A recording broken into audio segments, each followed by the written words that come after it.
Welcome to Black Gems Unearthed.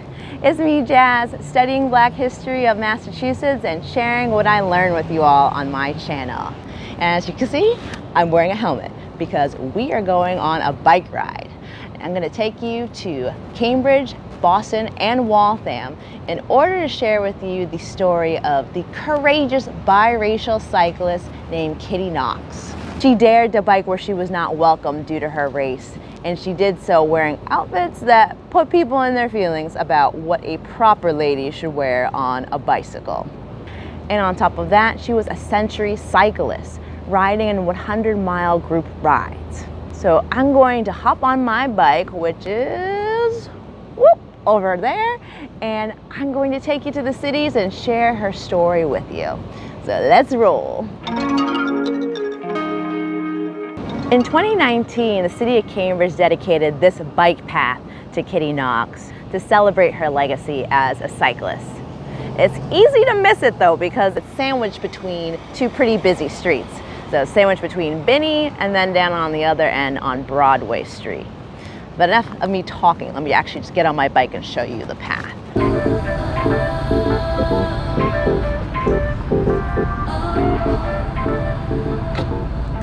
The city selected East Cambridge for the bike path because this is the neighborhood where Kittie Knox was born and raised. She was born on October 7th of 1874, making her a Libra like me. Libras are the best. Ooh, ooh. Oh yeah. So she was born October 7th, 1874, and she was raised in this area. Her mother was Catherine Toll. She was a white woman from rural Maine that worked as a mill girl. And her father was John Knox. He was a black man from Philadelphia who was a tailor. So she only spent her early part of her childhood in this neighborhood. She ended up relocating to Boston because her parents separated. Catherine took Kittie and her brother Ernest over to the other side of the Charles River to live over toward the West End. And that's actually where I'm going to take you all once I get off of this bike path.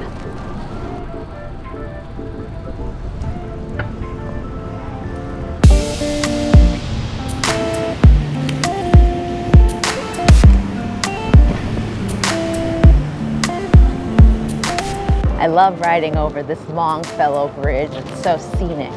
But you know, when Kittie Knox was here, it definitely did not look like this. Instead, she would have seen something more similar to this bridge.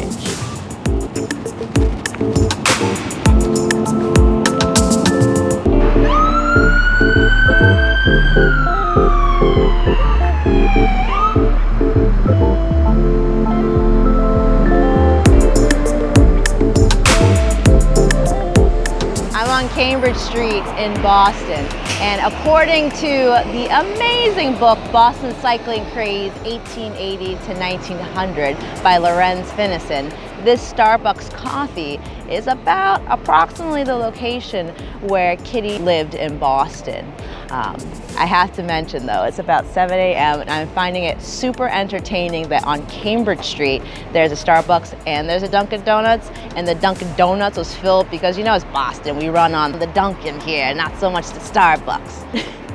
But back to Kittie Knox. According to Finison's book, this is the location where she grew up in Boston, so this is Cambridge Street that I'm on right now, and Cambridge Street is like the dividing line between the West End and Beacon Hill, Boston.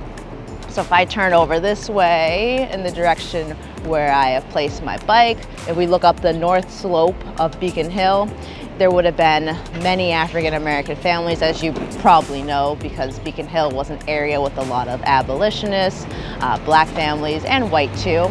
But then if we turn the other way, to this side, back in the day in the 1800s, there would have been a diversity of people that lived in this neighborhood. There would have been a lot of impoverished families, black families, Irish families, Southern Italians, Eastern European Jews. It was very diverse. And so perhaps because of that diversity, that may have been part of the reason why Kittie felt comfortable just doing her thing and biking with groups that may not have been wanting to have black people present. But I'm gonna move over because there's too much traffic out in these streets. Hold on, let's move back. This is what I like it. Back to what I was saying about Kittie. When she was a teenager, she worked as a dressmaker and a seamstress. And she must have been dang good at it because she was able to afford a leisure item like a bicycle. Now, bikes made their way to Boston as early as 1870 with the high wheel bike. But that activity was pretty much something that just white dudes did. White dudes that weren't afraid of taking a nosedive over the bike because the high wheel was pretty dangerous since your center of gravity was on that big front wheel and there wasn't an easy mechanism for stopping. Biking went mainstream with the safety bicycle in the 1880s and 1890s, which you can learn more about that if you check out Lorenz Finison's book. I imagine that Kittie liked cycling because she could get on those two wheels and escape the crowded and congested city. Kittie biked with some groups. She was part of the Riverside Cyclist group, which was based in Cambridge and was an all-black cycling group. And the Riverside Cyclists were closely associated with the Massachusetts Volunteer Militia, with their bicycle corps that was part of Company L. She also became a member of the League of American Wheelmen. Now, this was the National Cyclist Organization. Kittie was first caught by the press when she was cycling down in Cottage City, known as Oak Bluffs today in Martha's Vineyard. It's no surprise she was cycling over there because that was the center for African American culture in the vineyard. The following year, she would gain more press, more notoriety because of her cycling in Waltham, winning a contest, and then later on in New Jersey for participating in the League of American Wheelmen's annual meet. So I'm gonna get back on my bike and I'm gonna go over to Waltham because I have two special guests that are gonna share more information about Kittie Knox and her cycling. Onward!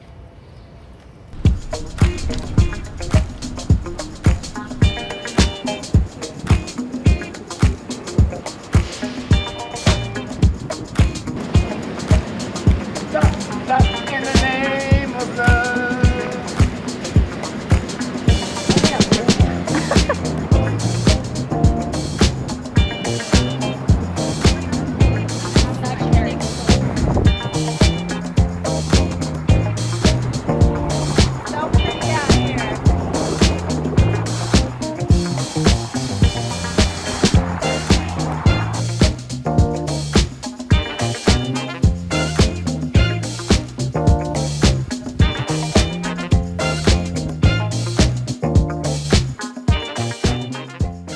My two guests are leading us through this wooded area by the park to tell us some history about Waltham cycling and how Kittie Knox was out here with her bicycle and her stylish homemade attire. I'm John Allen. I'm a Waltham resident and a cyclist, a cycling instructor, and a history buff. And I'm standing here with my friend Larry Finison, high above Nippermauer Field in Waltham. To me, this is sacred ground. Major Taylor raced here, along with all the other bicycle racing greats of the 1890s on through the early 1900s. Over here, you see the remains of one of the posts at the rear of the grandstand. Oh, wow. For the Bicycle Park, which was the former name of this place. This was a bicycle racetrack, and the grandstand here seated 10,000 people. This was a big deal. Bicycle racing was bigger than baseball back in the 1890s as a spectator sport. People would come out from the city to watch the races here and to ride around in the country, because this was in the country. This is Larry Finison. I'm a cyclist and historian of bicycling, and I'm delighted to be here today in Nipperamaher Park, which used to be called Waltham Cycle Track back in the 1890s. All kinds of racers were here, some nationally noted, including in 1895 a cycling costume contest for women. The reason for that is that women were not allowed to race according to the national organization standards. But that day, 5 women, including Kittie Knox, who among other things was a very strong rider. She was a biracial young woman out of Cambridge and Boston. And her other claim to fame was that she wore a short skirt or bloomers or knickerbockers instead of a long skirt. So as she circled around the track, some people applauded and the other people hissed. And what's unknown in history is whether they hissed at her because of her color or because she refused to wear the long skirt, as the traditionalist ladies in the crowd insisted on. So that's her story, except that a week later she was in Asbury Park, New Jersey, protesting against the league's color bar. And that's a whole other story.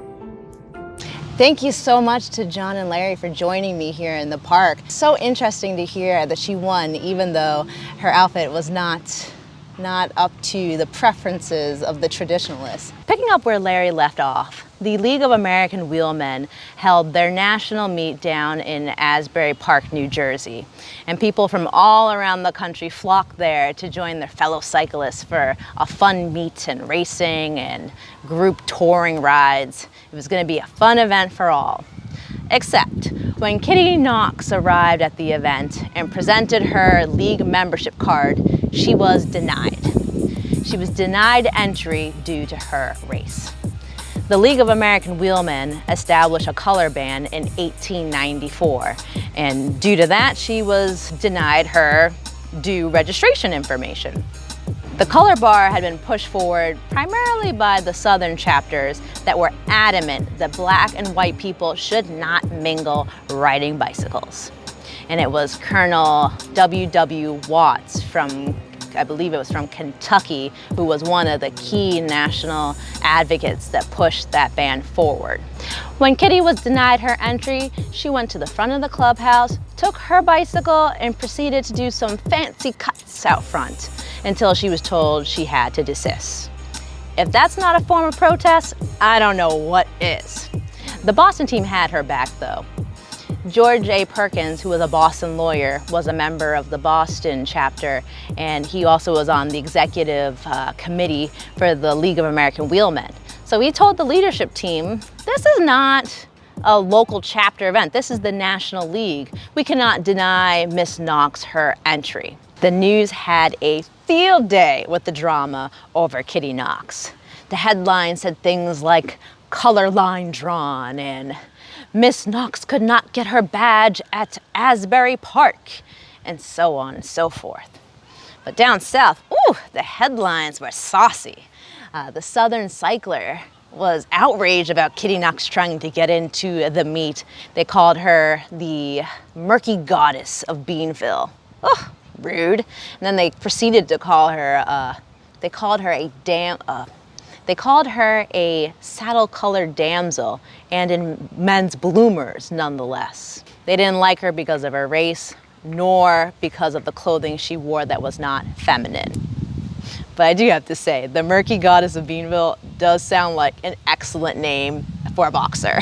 Like, I think someone needs to reclaim that and just get out there and be announced as, the Murky Goddess of Beanville is entering the ring. And like, they're ready. Kittie did end up staying at the event, even though she did experience plenty of discrimination. She wasn't able to stay at the hotel she intended and ended up staying at a boarding house nearby. When she went to get a meal down by the beach at a cafe, she was denied service, and then she ended up doing the rest of her meals at a cottage nearby. She did experience discrimination, but that did not stop her. She participated in the events at the meet and probably had a good time. She didn't leave behind a diary, so we really don't know. The news wrote of how she participated in the group tours around New Jersey, and she even was a pace setter for at least one of the rides. It's interesting, she turned a lot of heads between her race and then also because of the outfits. She was still rocking those bloomers, knickerbockers, whatever you want to call them, and not everyone liked it. But the guys did find her attractive. They could not take their eyes off of her. One newspaper wrote that the men stared just because they didn't want her to feel discriminated against. They wanted to show that they believed in equality. What? What type of baloney is that? They can discriminate and find her attractive at the same time. When she attended the ball, she was looking pretty fine because she was the first one on the dance floor to do the waltz, and the ladies did not like it. They felt very salty, and a bunch of them left as a result of Kittie making waves on the floor. Kittie was really quite the sensation at the Asbury Park meet, whether she wanted to be or not. And she definitely would put forward the issues of race and of women's clothing during cycling at the event. Back in Massachusetts, Kittie would be caught in the press a few more times in her life. She got involved with century rides, which is riding your bicycle 100 miles. Can't say I've done that, so Kittie, wow. There was one ride in particular where it was raining and it was from Boston to Providence and back, and she was one of few people that finished the entire race. And she did, in Boston, also face discrimination. I know we love to think that discrimination was just down south with Jim Crow, but it was also up here in the north. And there were a few groups that scheduled group rides that specifically excluded Black people. But sadly, Kittie Knox did not live a very long life. She passed away in 1901 when she was just 26. So who knows what great things Kittie could have done had she lived longer. Thanks to Larry Finison's research, we now know about Kittie Knox and can celebrate the waves that she made for inclusion and racing, although we still have some work to do nowadays, if you want the truth of the matter. And also for making ways for women to wear bloomers or capris like what I'm wearing now, riding my bicycle, rather than wearing a long skirt, which is just not practical. And also thanks to Larry, there's a very nice headstone now on her grave, which is in Mount Auburn Cemetery. He tracked down the family, and the family paid for a very nice tombstone. So that's all I have to share on Kittie Knox. You can see the sources I used for this video in the description of the video. It's pretty much this book from Larry Finison, along with some other sources too. I'm on my bike because I'm antsy and I really want to go on my food adventure now. So catch you next time. If you want to see the food, stick around.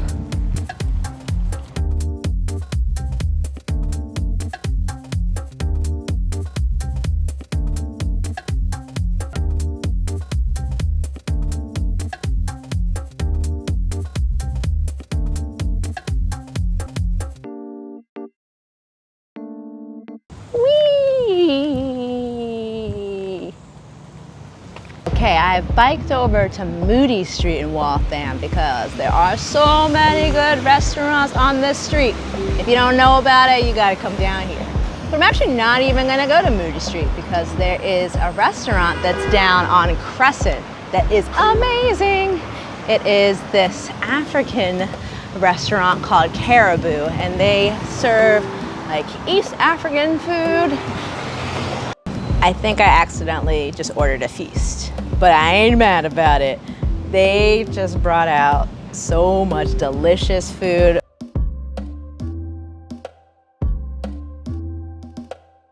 They just came out and brought me one of these samosas. It's supposed to be very good. I think they said it's filled with beef, and the spices are from Zanzibar.